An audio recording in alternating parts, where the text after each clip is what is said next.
Event may be too intense for young children, and it's not recommended for children under the age of 13. No costumes or costume masks allowed.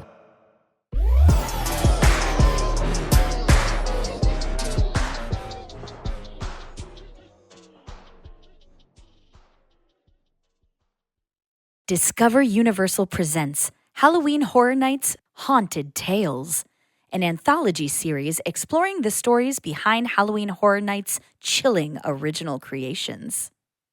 Warning, what you're about to hear may be disturbing for some listeners. Discretion is advised. In today's episode, we'll hear from Matt Flood as he tells the tale of Spirits of the Coven, an original haunted house at Universal Orlando's Halloween Horror Nights 2022. A reporter draws unwitting customers to a speakeasy, hiding something far more sinister than bootlegged beverages. Here's Matt with Spirits of the Coven. Music is life. Fred remembered Walter saying that the first night they met. It was just one of those things that musicians say until this moment.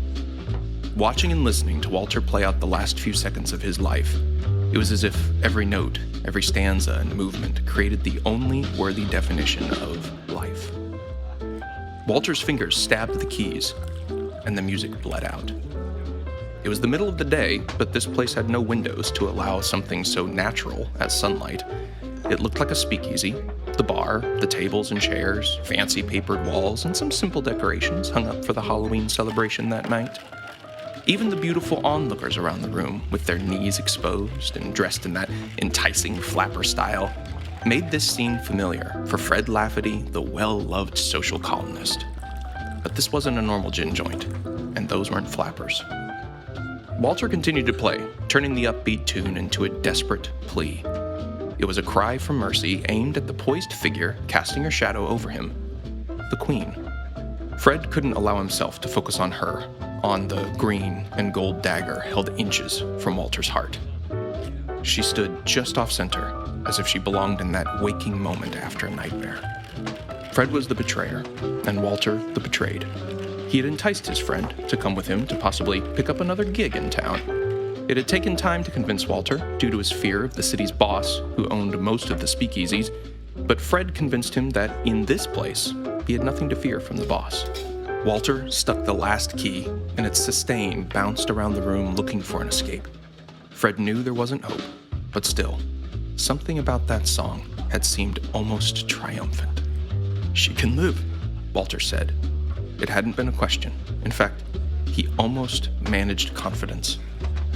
The dagger point touched his side, aimed towards his heart.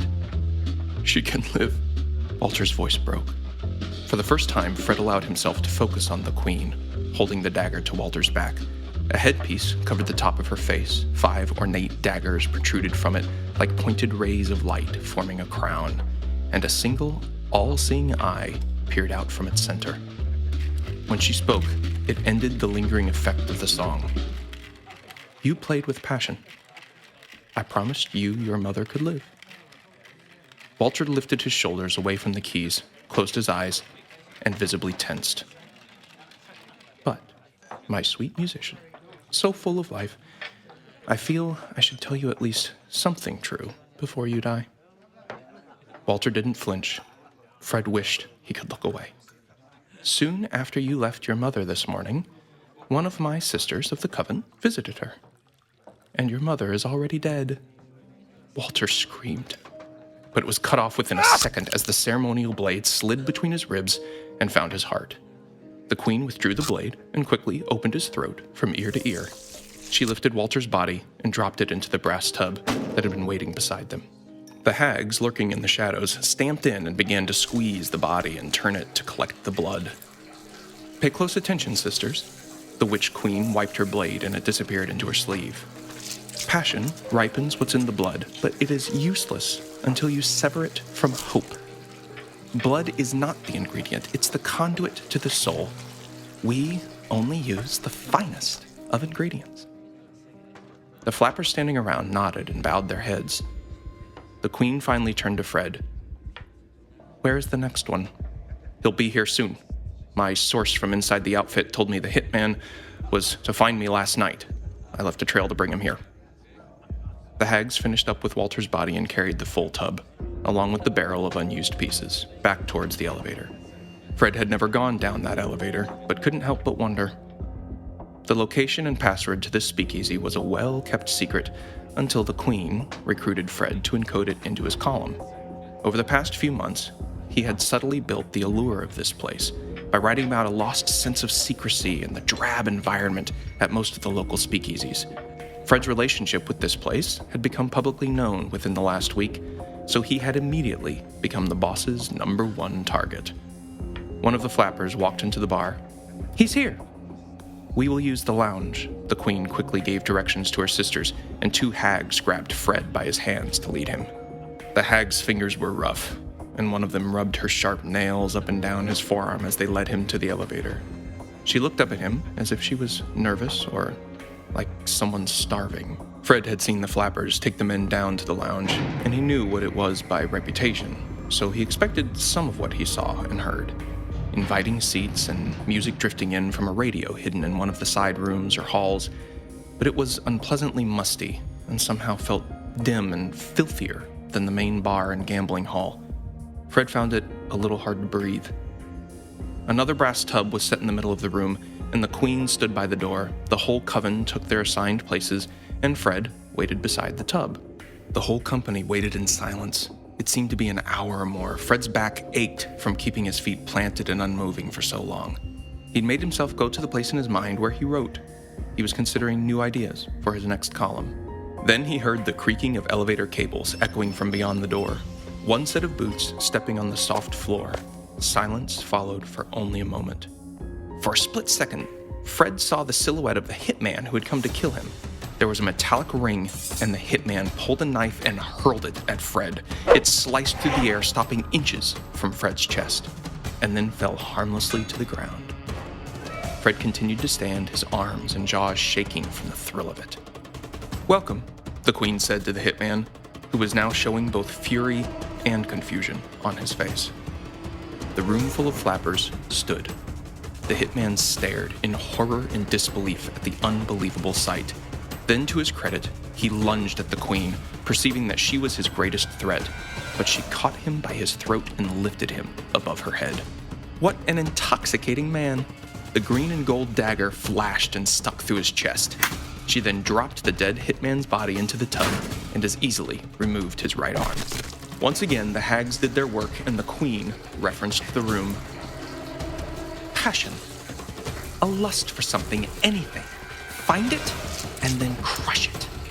This man loved his power, so I made him feel his power. Then I took it. Do likewise. I'm done with you now, Fred. The Queen turned her face towards him. I'm still useful, Fred said. All men are. The Queen turned, and the same 2 hags that had taken him below to the lounge once again grabbed him. This time, they both scraped at his arms and pressed him between them as they plunged through an open door on the other side of the lounge. They entered the underground that held the truth of this place. This coven had progressed with the times. They had disposed of their cast-iron cauldrons and ancient potions. The Queen had led them into this new age of power by innovating their methods. Modern distilling equipment created new possibilities, and the Queen had been able to accomplish so much more than her predecessors. Her magic had grown beyond anything her sisters could have believed. Barrels filled the tunnels. Pig carcasses stuffed with bottles of the witch's brew were piled and ready to be loaded onto the mining carts that would find their way out of the city into the world beyond. This was the Queen's domain. Fred was brought before the Queen as she stepped into a massive conduit overgrown by sickly vines and roots. The roundish room had dark alcoves cut into the walls with marks on the walls as if hundreds of fingernails had tried to claw their way through. The full realization of what was coming hit him. You can't crush me. Like you crushed those men. I am a calculating man. I don't give into passions. I don't have hope that you can crush. It's true. You would make for a very weak brew. You are far more fun to look at. In fact, my sisters and I have anticipated this moment for some time now. You will always be aware, but from here on, you will be my puppet. Another hag suddenly appeared with a hot branding iron leveled to meet Fred's face. The hags holding him grabbed his head, and he found himself unable to move once more. As the hot iron approached his face, he saw a glowing symbol on its end, and then he felt the searing pain press into his face, over his mouth, and hold until the heat spread across his skin. He could smell his flesh burning. As he screamed, the queen began her spell. It came over him like thick mud running over his head and covering his body until it seemed to crawl in through his eyes. The heat increased, and while still fully aware, he felt his own soul, the thing that made him alive, burn inside his chest and then burst forth through his eyes. There was no pain comparable. Fred's mind exploded, and his body was lost. It was torture without any ability to fight back. His limbs, senses, even heart became an extension of the Queen's will. But he was still there, still inside.